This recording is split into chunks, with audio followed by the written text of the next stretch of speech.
IEB কি এবং IEB কেন প্রয়োজন? এটি সিএসসির একটি ল্যাব। এটি হচ্ছে ত্রিপলির ল্যাব, নাম জানা নেই। ভিডিওর ইন্ট্রো দেখেই বুঝতে পারছেন যে ভিডিওটি কি সম্পর্কে হচ্ছে। আপনাদের অনেকেরই জানার ইচ্ছা ছিল সিএসসি এবং ত্রিপলি নিয়ে। দুটি ভিন্ন বিষয়, কিন্তু দুজন বিভাগের ছাত্রই ইঞ্জিনিয়ার। এই সকল সাবজেক্ট পড়ার জন্য মানসম্মত ল্যাব এবং অভিজ্ঞতা সম্পন্ন সকল শিক্ষক ছাড়াও অনেক গুরুত্বপূর্ণ বিষয় আইইবি মেম্বারশিপ। ভিডিওটি অনেক গুরুত্বপূর্ণ হচ্ছে, শেষ পর্যন্ত দেখতে থাকুন। ভিডিওতে যে বিল্ডিংগুলো দেখতে পাচ্ছেন এটি আমাদের আর্টস ফ্যাকাল্টির বিল্ডিং। এখানে দুটি ডিপার্টমেন্ট নিয়ে পার্থক্য করছি না যে সিএসসি ভালো বা ত্রিপলি ভালো। দুটি ডিপার্টমেন্ট পড়াশোনা আলাদা, যার যেটা পড়তে ভালো লাগে সেই বিষয়ে জ্ঞান লাভ করবে। যদি আপনারা চান তাহলে আমি দুটি বিভাগের কেরিয়ার প্ল্যান নিয়ে নতুন ভিডিও দিব। আমাদের ভার্সিটি 7 এপ্রিল 1995 সালে যাত্রা শুরু করে। যাত্রা শুরু থেকে গুণগত শিক্ষার মান প্রদান করেই আমাদের পার্মানেন্ট ক্যাম্পাস বাড্ডা সাঁতারকুলে অবস্থিত। বর্তমানে সকল শিক্ষা কার্যক্রম এখানে পরিচালিত হচ্ছে।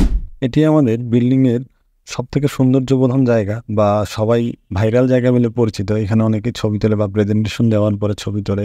এছাড়াও বিভিন্ন অনুষ্ঠান হয়ে থাকে এখানে। তারপর চলে গেলাম ক্যান্টিনে।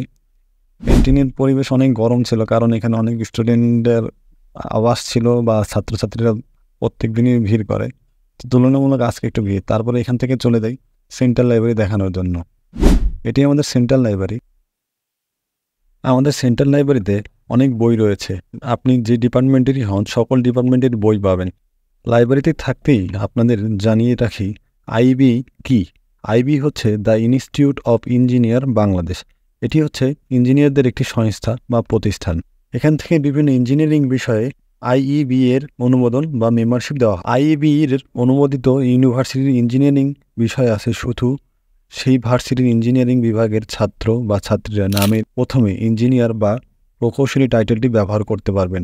এজন্য আইইবির গুরুত্ব অপরিসীম। বা আইইবি মেম্বারশিপ কেন প্রয়োজনীয় বা একটি বিশ্ববিদ্যালয়ের জন্য অতি জরুরি তা জানার চেষ্টা করব। আইইবি মেম্বারশিপ ছাড়া আপনি বড় বড় প্রজেক্ট বা প্ল্যান বা নকশা ইত্যাদি কাজ করার অনুমোদন দিতে পারবেন না বা দেওয়ার ক্ষমতা আপনার থাকবে না। আর আপনি যদি আইইবি মেম্বারশিপ ছাড়া কাজ করেন, কোনো ঝামেলা হয়, তাহলে আপনি আইনগত সমস্যায় পড়তে পারেন। আইবি মেম্বারশিপ আছে কিছু পাবলিক ইউনিভার্সিটিতে এবং স্বল্প সংখ্যক প্রাইভেট ইউনিভার্সিটিতে। প্রাইভেট ইউনিভার্সিটির কিছু স্বল্প সংখ্যকের মধ্যে আমাদের ঢাকা ইন্টারন্যাশনাল ইউনিভার্সিটি অন্যতম।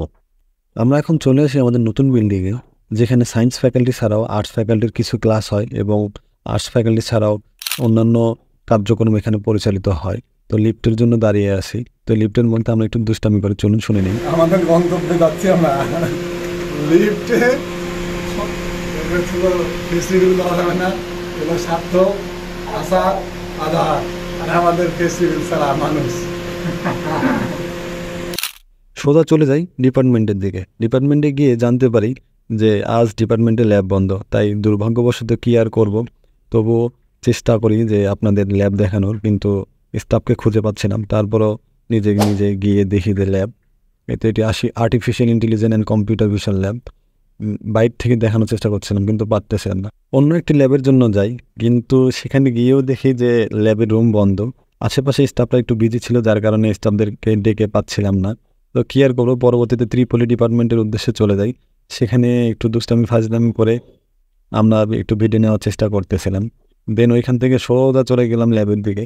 তো ল্যাব বন্ধ ছিল, কিন্তু বাহিরের গ্লাসটা পরিষ্কার হওয়ার কারণে গ্লাসের ভিতর থেকে ভিডিও নিলাম। এটা কি ল্যাব আমার জানা নেই, যদি আমি ইঞ্জিনিয়ারিং অনুষদের ছাত্র নেই, আমি একজন আর্টস ফ্যাকাল্টির ছাত্র, তাই আমি এটি জানি না।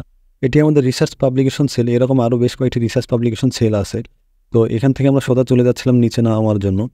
তো লিফটের জন্য দাঁড়িয়ে আছি।